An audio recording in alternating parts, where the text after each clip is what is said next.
নমস্কার বন্ধুরা, তোমাদেরকে স্বাগত জানিয়ে আজকের ভিডিওটা শুরু করছি। আর আজকের ভিডিওতে কিন্তু আলোচনা করব বৃহস্পতির অতিচার গতির ফলে মেষ রাশির জাতক জাতিকাদের যে সময় পরবর্তী সময় কেমন যেতে চলেছে বা বর্তমান কেমন তাদের কি কি সুযোগ আসতে চলেছে।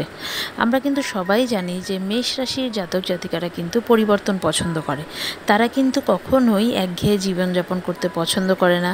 জীবনের সুখ স্বাচ্ছন্দ্য বৃদ্ধির জন্য তারা কিন্তু সবসময় নতুন নতুন সুযোগের অপেক্ষা করে, সাথে সাথে কোনো সুযোগের সন্ধান পেলে সেটিতে কিন্তু তারা ঝাঁপিয়ে পড়ে।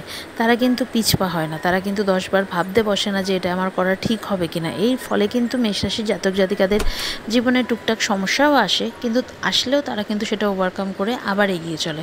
অর্থাৎ পরিবর্তন কিন্তু মেষ রাশির জাতক জাতিকাদের সর্বদাই পছন্দ।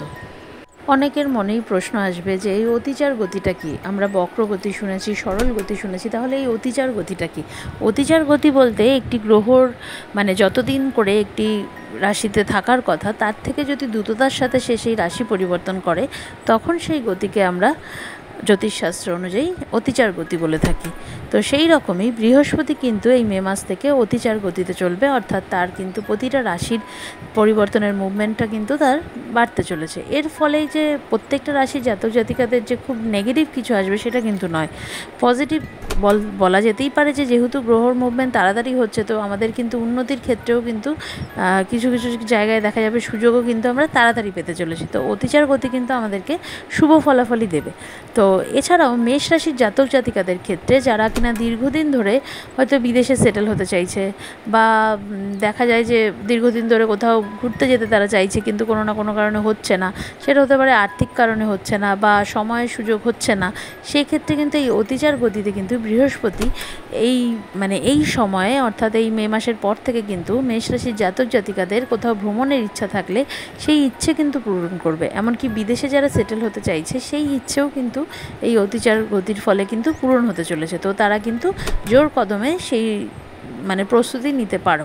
অর্থাৎ মেষ রাশির যাদের ইচ্ছে রয়েছে বিদেশে সেটেল হওয়া, তারা এই সময় অবশ্যই ভালো ফলাফল পাবে। তবে এই সময় যেটা আমাদের খেয়াল রাখতে হবে, এই সময় হাতের কাছে কিন্তু নানা রকম সুযোগ আসবে। যারা কিনা চাকরিতে একটি স্টেবল চাকরিতে রয়েছো, তাদের ক্ষেত্রেও কিন্তু দেখা যাবে হয়তো অনেক যেখানে তুমি রয়েছো তার থেকে অনেক বেটার অপশান আসছে। কিন্তু এক্ষেত্রে কিন্তু বুঝে শুনে পরিবর্তন করতে হবে, কারণ হঠকারিতার কারণে কিন্তু আর্থিক ক্ষতি হতে পারে। অর্থাৎ বিভিন্ন রকমের সুযোগ আসবে, কিন্তু সব সুযোগই যে আমার নিতে হবে সেরকম কিন্তু নয়। অর্থাৎ এই টাইমে কিন্তু সুযোগ বুঝে শুনে নিতে হবে। যেহেতু অনেক সুযোগ আসতে চলেছে, তার মধ্যে কিন্তু কিছু কিছু ক্ষেত্রে নেগেটিভিটি থাকবে। তো সেই কারণে আমাদের বুঝে শুনে এগোতে হবে এইসব ক্ষেত্রে।